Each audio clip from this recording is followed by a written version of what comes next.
Hello बच्चों, स्वागत है आपका एक नए वीडियो में, नए क्लास में। आज की क्लास काफी इंपॉर्टेंट होने वाली है, क्योंकि अगर आज की क्लास देख ली तो सच बता रहे हैं, गारंटी के साथ करें कि आपके जो 10 नंबर हैं भैया वो पक्के हो जाएंगे। ठीक है, तो आपके 10 नंबर पक्के हो जाएंगे। आज का हमारा टॉपिक क्या है? गद्यांश पर आधारित प्रश्न। भैया गद्यांश पर आधारित 5 प्रश्न आते हैं, जो आपने सही कर दिए तो पूरे पूरे आपको 10 नंबर ईमानदारी से एग्जामिनर दे देता है। लेकिन ईमानदारी से कब देगा और कैसे लिखे तब देगा? ये नहीं भैया आपने कुछ भी लिख दिया तब भी ईमानदारी दे देगा, तो नहीं देगा। पहले आप लोगों को समझा दें कि भैया अभी पहले तो समझा दें उन लोगों को जिन्होंने भैया साल भर कुछ नहीं पढ़ा। अब उन्हें समझ में नहीं आ रहा कि कैसे गद्यांश लिखेंगे, मतलब पहचान कैसे पाएंगे, हमने पाठ नहीं पढ़ा।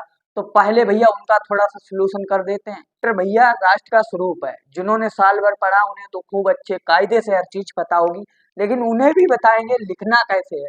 आपको पता है अच्छी बात, लेकिन अभी आपको समझाएंगे लिखना कैसे, क्योंकि बच्चा लिखने में गलती कर देता है, फिर 10 में 6, 7, 8 ऐसे नंबर पाता है। ठीक है, तो सबसे पहले भैया समझा दें उनको जिन्होंने भैया साल भर कुछ नहीं पढ़ा और वो कैसे गद्यांश को पहचाने। ठीक है, तो पहला चैप्टर हमारा राष्ट्र का स्वरूप, और ये इसके लेखक है वासुदेव शरण अग्रवाल जी। ठीक है, अगर भैया आपको कहीं भूमि, मनुष्य, राष्ट्र, जन, ठीक है, संस्कृत ये शब्द दिख जाए तो समझ लेना भैया राष्ट्र के स्वरूप का है। राष्ट्र शब्द दिख जाए, अगर आपको मनुष्य दिख जाए, मातृभूमि दिख जाए, क्या मातृभूमि, तो समझ लेना भैया राष्ट्र का स्वरूप पाठ का है।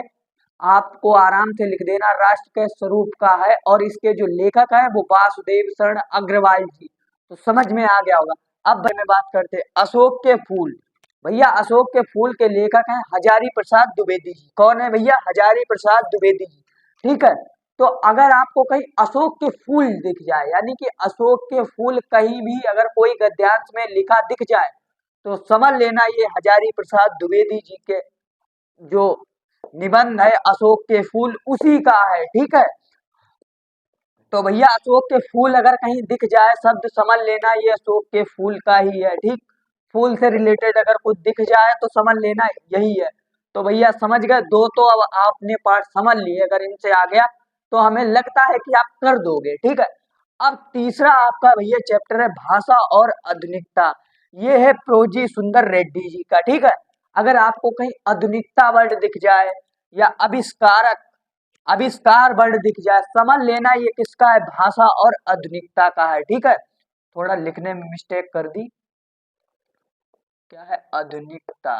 ठीक है भैया, तीसरा हमारा पार्ट है भाषा और आधुनिकता। ठीक है, जो कि प्रोजी सुंदर रेड्डी का। इसमें भैया क्या, इसमें अगर आपको आधुनिकता या आविष्कार, आविष्कारों ऐसा वर्ड दिख जाए, समझ लेना भैया, समझ लेना भाषा और आधुनिकता का है। अब चौथी की बात करते हैं, हम और हमारा आदर्श। ये है भैया डॉक्टर एपीजे अब्दुल कलाम का। हम और हमारा आदर्श किसका है? डॉक्टर एपीजे अब्दुल कलाम का। अब भैया इसमें क्या, अगर आपको कहीं छात्र शब्द दिख जाए या भौतिक हो गया, या जैसे ब्रह्मांड आपके अनंत तक फैला दिखाई देता है, तो मतलब इस टाइप के शब्द दिख जाएं तो समझ लेना हम और हमारा आदर्श पाठ का है, जिसके लेखक हैं डॉक्टर एपीजे अब्दुल कलाम। तो इस तरीके से अगर आप समझ जाओगे, क्योंकि ये समझा दिया, अगर कहें कि ये बहुत अच्छी तरीका है तो इसे नहीं, बस आपके 10 नंबर पक्के हो जाएं। ट्रिक आप लोगों को बता दे कि भैया 10 में 10 आ जाए। कुछ लोगों ने नहीं पढ़ा, अगर ये लास्ट वीडियो भी देख लेते हैं तब भी भैया उनके 10 में 10 आ जाते। तो एक बार रिवीजन कर लेते हैं पहले, फिर आपको समझाएंगे कि लिखना कैसे है। ठीक है, पहला हमारा चैप्टर कौन है? राष्ट्र का स्वरूप, जिसके लेखक है वासुदेव शरण अग्रवाल। दूसरा है अशोक के फूल, जिसके लेखक है हजारी प्रसाद द्विवेदी जी। और तीसरा चैप्टर हमारा है, या पार्ट है, तीसरा चैप्टर है भाषा और आधुनिकता, जिसके लेखक है प्रोजी सुंदर रेड्डी। और चौथा है हम और हमारा आदर्श, जिसके लेखक है डॉक्टर एपीजे अब्दुल कलाम। ठीक है, अब भैया अब हम सर गद्यांश तो पहचान लेंगे, लेकिन अब सर ये बता दीजिए लिखे कैसे कि 10 नंबर पूरे मिले। भैया एक भी नंबर ना ही कटेगा, हम जैसे बता दें अगर वैसे लिखना। तो पहले इसे मिटा देते, अब आपको समझाते हैं कि गद्यांश लिखना कैसे है। आप पहचान तो लोगे, अब आपको बात करेंगे कि गद्यांश लिखोगे कैसे। तो फिलहाल मिटा देते हैं फटाफट, फिर समझाते हैं गद्यांश लिखना कैसे, कि गद्यांश को लिखना कैसे है। ठीक है, आप गद्यांश को पहचान लोगे सब कुछ। अब सर ये बता दीजिए कि लिखे कैसे। हमने एग्जाम्पल के लिए एक गद्यांश ले लिया है और ये आ भी सकता है क्योंकि इंपॉर्टेंट गद्यांश लिया है। कहते हैं दुनिया भुलक्कड़ है, केवल उतना ही याद रखती है जितना से उसका स्वार्थ सधता है, बाकी को आगे बढ़ जाती है, शायद अशोक से उसका स्वार्थ नहीं सदा। भैया ये समझाएंगे नहीं क्योंकि वीडियो हो जाएगी बहुत लंबी और आपको कम से कम समय में अच्छा समझा पाएं, ये मेरी कोशिश हमेशा रहती है। और आपका एग्जाम है कल, तो ज्यादा बड़ी वीडियो ना बने, इसलिए ये नहीं समझाएंगे। अगर ये समझाएंगे वीडियो काफी लंबी हो जाएगी, तो समझ लीजिए। सबसे पहले भैया इसमें कितने क्वेश्चन देते हैं, 5 क्वेश्चन, और प्रत्येक क्वेश्चन 2-2 नंबर का होता है। अगर आपने पांचों सही कर दिए तो 10 नंबर पक्के हो जाएंगे। अब पहले क्या करना, उपयुक्त गद्यांश, पहला क्वेश्चन है उपयुक्त गद्यांश के पाठ और लेखक का नाम लिखिए। भैया पाठ का शीर्षक लिखा, हेडिंग क्या डाली ब्लैक पेन से, पाठ का शीर्षक।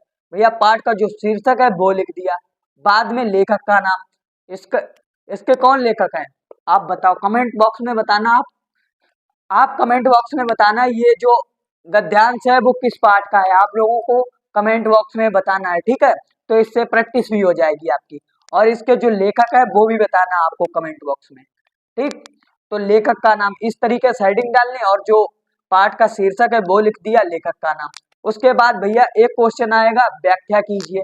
तो व्याख्या करने के लिए आपको क्या करना, सबसे पहले शुरुआत के 2-3 शब्द ले लेने और लास्ट के, जैसे हमने लिए कहते हैं और डैश डैश करके स्वार्थ नहीं सदा। ठीक, तो ये लिखने से, ये भैया लिखने से क्या होगा, ये लिखने से एग्जामिनर समझ जाएगा कि आपने व्याख्या कितने की है। ठीक है, उसके बाद 2-3 जो क्वेश्चन होंगे वो भी हल कर लेना, वो आपको इस पैराग्राफ में ही आंसर मिल जाएंगे अगर सही से आप पढ़ोगे। ठीक है, और अगर उस क्वेश्चन के अंदर मतलब अगर आप आंसर दे रहे हैं, कोई अच्छा वर्ड आ रहा, कुछ अजीब मतलब अजीब टाइप का लग रहा, उसे ब्लैक हेडिंग से दिखा दे ताकि एग्जामिनर सही से समझ सके।